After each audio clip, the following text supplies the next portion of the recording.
Welcome everyone. Hope so you all are doing well and good in health today. So अब आ गया है हमारा काम डे 3 का, हैकाथॉन डे 3 का। और उसमें हमें करना क्या है इस चीज़ पर पहले बात की जाए, क्योंकि ये समझ नहीं आती है जल्दी जल्दी कि हमने आखिरकार करना क्या है। सबसे पहली बात ये है कि हमें एक डॉक्यूमेंटेशन भी बनानी है इसमें, जो हम स्टेप्स फॉलो करेंगे। सही है। अच्छा, ये है एक self validation checklist for day 1 and day 2। इसको जब हम ओपन करते हैं तो हमारे पास ये खुल जाता है।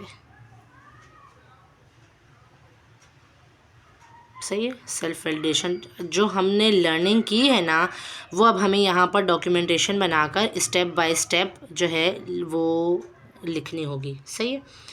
अब इसको कैसे करना है ये देखिए। Self-validation checklist for day 1 and day 2. This checklist is designed to help students validate their work from day 1 and day 2. आपने कैसा काम किया है, किस तरीके से काम किया, उसको आप लोगों ने गो थ्रू करना है। Ensuring clarity on the outcomes and identifying any gaps. जो gaps हैं उन्हें fill up करना है। Use this checklist to track your progress and understand what is still left to complete. क्या क्या काम रह गए हैं वो आप लोगों ने गो थ्रू करना है। सही है। अच्छा जी, सबसे पहला काम ये था कि डे 1 में बिज़नेस फोकस था हमारा, और उसकी जो आउटकम लिस्ट चेकलिस्ट है आपने अब यहाँ पर बनानी है। यही भी वही क्वेश्चंस हैं जिनको आपने आंसर करना होगा। आपका बिज़नेस गोल क्या था वो लिखना होगा। मार्केट रिसर्च जो आपने की होगी वो लिखना होगा। अच्छा, डेटा स्कीमा जो आपने बनाया हुआ था वो यहाँ पर जो है ना एंटर करना होगा। सबमिशन फ्रॉम डे 1, जो भी आपने काम किए थे वो सब आपने यहाँ पर जो है ना इनको बताने होंगे। ठीक है।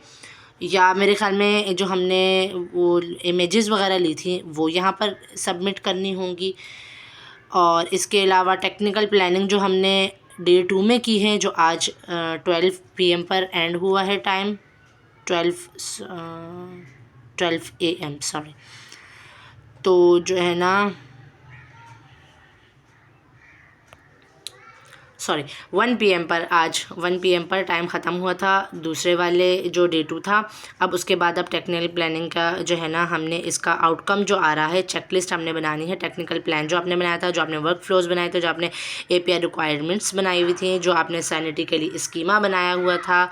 इसके अलावा जो आपने कोलैबोरेशन नोट्स बनाए थे, अगर आपने किसी के साथ कोलैबोरेट करके नोट्स वगैरह बनाए थे तो वो आप यहाँ पर जो है ना सबमिट कर सकते हैं। और सबमिशन जो काम आपने किया हुआ था डे 2 में वो आपने यहाँ पर सबमिट करना है।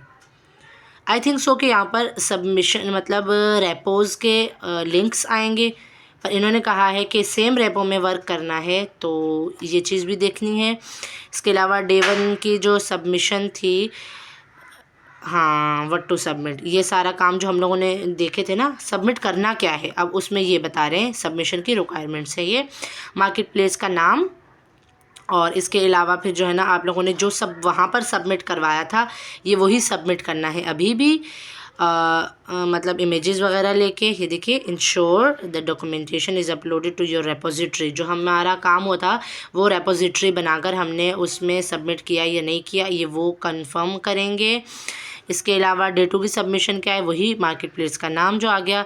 मार्केट प्लेस का नाम से मुराद मेरे ख्याल में जो हम पे वो बनाई है, अपनी वेबसाइट बनाई है, किसी का एवियन है जो फर्नीचर वेबसाइट थी।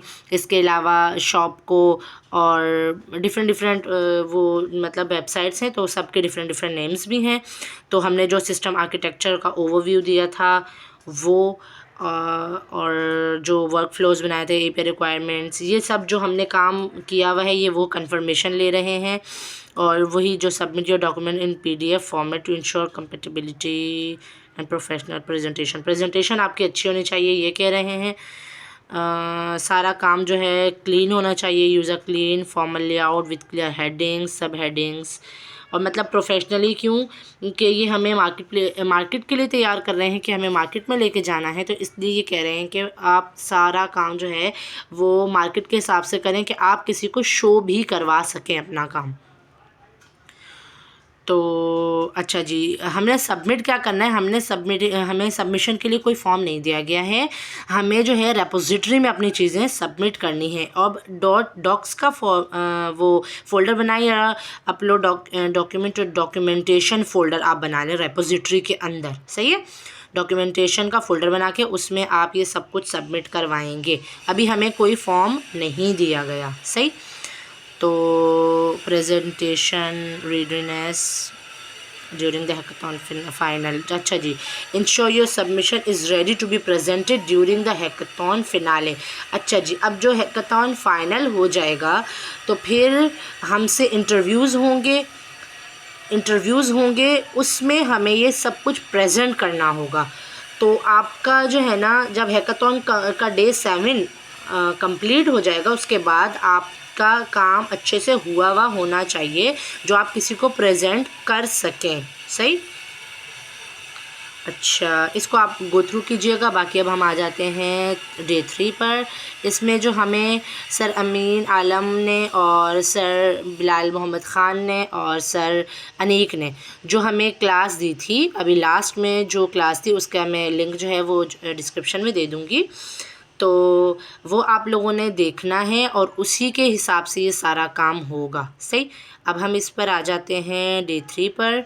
एपीआई इंटीग्रेशन करनी है हमने, और हमने अंडरस्टैंड करना है हाउ टू इंटीग्रेट एपीआई, सही है। हमारा जो नेक्स्ट डेज का फ़ोल्डर है, अब बात यह है कि नेक्स्ट डेज का जो फ़ोल्डर हमारा ऑलरेडी बना हुआ था, जो हमारा हैकाथॉन हुआ था, यूआई यूएक्स का हैकाथॉन हुआ था, उसमें जो हमारा जो है ना प्रोजेक्ट बना हुआ था, हम उसी पर वर्किंग करेंगे, सही। हम उसी पर वर्किंग करेंगे, उसी वाले फ़ोल्डर में काम करेंगे, जो लोकल हमारे पास होगा ना वो काम, तो हमने उसी में काम करना है। अब वो कैसे करना है ये हमें जो है ना सिखाया गया है उसमें।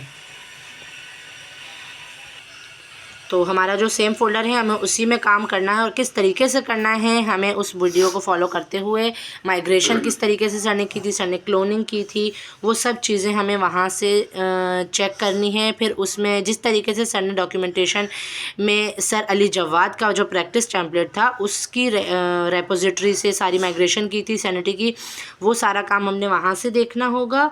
और इसके अलावा फिर ये सारी एपीआईज़ वगैरह दी गई हैं, तो ये विदाउट डाउनलोडिंग के जो है ना ओपन नहीं हो रही हैं, सही है। तो हमने जो डाउनलोड किया हुआ है, ये मेरा डॉक्यूमेंटेशन जो है ना ये डाउनलोड किया है, इस पर हम क्लिक करके फिर जो है ना अपनी जो है ना एपीआई को ओपन कर लिया, सही है। ये एपीआई है टेम्पलेट 2 की एपीआई है। एपीआई को इस तरीके से समझा नहीं जा सकता। देखिए इसमें कितने प्रोडक्ट्स हैं, ये प्रोडक्ट आईडी दी गई है, ये प्रोडक्ट मतलब 17 और काफ़ी सारे प्रोडक्ट्स हैं इसमें, सही। तो ये अब हमें ये फ्रीडम मिला हुआ है कि हम जो है ना इसी सेम एपीआई पर काम करें, सही है। या फिर हम ऐसा कर सकते हैं कि हमने जैसे हमें कहा गया था कि आप अपनी फ़ेक एपीआई बना लें, मॉक एपीआई बना लें, तो आप उसके थ्रू अगर काम करना चाहते हैं, अपनी एपीआई के थ्रू काम करना चाहते हैं, या तो फिर आप लोग अगर तो मतलब कि अगर हम मैनुअली डेटा इंसर्ट करना चाहते हैं तो हम वो भी कर सकते हैं, हमें ओपनली फ्रीडम दिया गया है, सही। तो ये सारे टीचर्स की जो है ना एपीआईज़ के लिंक्स, गिटहब के links, API URL, schema GitHub का जो यूआरएल है वो दिया गया है, डॉक्यूमेंटेशन जो इन्होंने पोस्ट की हुई है और अपलोड की हुई है, गिटहब पर पुश की हुई है, वो सब हमें दिया गया है। हमें यहाँ से इनको ओपन करना है। दोबारा बता दें कि जो है ना ये डाउनलोड होने के बाद ही ओपन होगा। अच्छा, स्टेप्स 4 डे 3। अच्छा, ये डे 3 के जो स्टेप्स हैं, हमें सबसे पहले अंडरस्टैंड करना है एपीआई को। एपीआई पर हम काम कैसे कर सकते हैं, ये एपीआई का एंड पॉइंट है। जब हम पोस्टमैन या थंडर क्लाइंट पर जब हम चेक करते हैं, जो कि वीएस कोड में एक्सटेंशंस हैं एपीआई को चेक करने के लिए, वहाँ पर हम ये एपीआई के साथ एंड पॉइंट को भी इंटीग्रेट करते हैं और उसके बाद हमें उसका डेटा मिल जाता है, सही। तो जो है ना अब अच्छा, validate and adjust your schema. अच्छा जी, अब ये जो डे 2 में आपने स्कीमास बयान किए होंगे, बताए होंगे, लिखे होंगे कि जो है ना हम कौन कैसा स्कीमा बना रहे हैं। अभी मेरे पास ओपन हो तो मैं आपको दिखा देती हूँ। जैसे अभी हम लोग ने ना ये APIs के स्कीमास बनाए थे, APIs के नहीं सॉरी, जैसे हम लोगों को क्लास में जो काम सिखाया गया था तो हमने उसमें स्कीमास बनाए थे जब सैनिटी को इंटीग्रेट किया था। ये जैसे अभी प्रोडक्ट का स्कीमा बनाया हुआ है जी, ये जैसे ये प्रोडक्ट का स्कीमा बना हुआ है ना। अब ये जो स्कीमा बना हुआ है ना, अब हमें उनकी API में देखना है कि क्या क्या चीज़ रिक्वायर है। ये तो बहुत छोटा सा स्कीमा है। अब उनकी API में प्रोडक्ट्स का मतलब स्कीमा है, उसके अंदर प्रोडक्ट नेम भी होगा, डिस्क्रिप्शन भी होगी, उसमें भी इमेज होगी, उसमें डिस्क्रिप्शन अगर तो मतलब कि उसमें रिच टेक्स्ट होगा। रिच टेक्स्ट जैसे कहते हैं कि जिसमें बुलेट पॉइंट्स वगैरह आ जाते हैं, हेडिंग्स वगैरह आ जाती हैं, तो उसके लिए हम ये टाइप ब्लॉक यूज़ करते हैं, मतलब टाइप एरे और उसके साथ टाइप ब्लॉक यूज़ करते हैं। वैसे सिंपल डिस्क्रिप्शन के लिए आप टेक्स्ट भी यूज़ कर सकते हैं।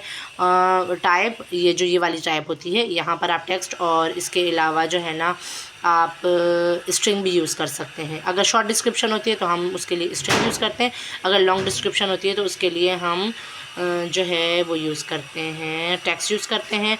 और अगर कोई डिस्क्रिप्शन है जिसमें बहुत सारे पॉइंट्स वगैरह हैं, बुलेट पॉइंट्स हैं और इसके अलावा पैराग्राफ्स भी हैं, हेडिंग्स भी हैं, तो उसके लिए हम रिच टेक्स्ट यूज़ करते हैं, मतलब कि टाइप एरे यूज़ करते हुए टाइप ब्लॉक यूज़ करते हैं। सही, तो अपना जो हमने स्कीमा जो है ना वो हमें इस हिसाब से सेट करना होगा।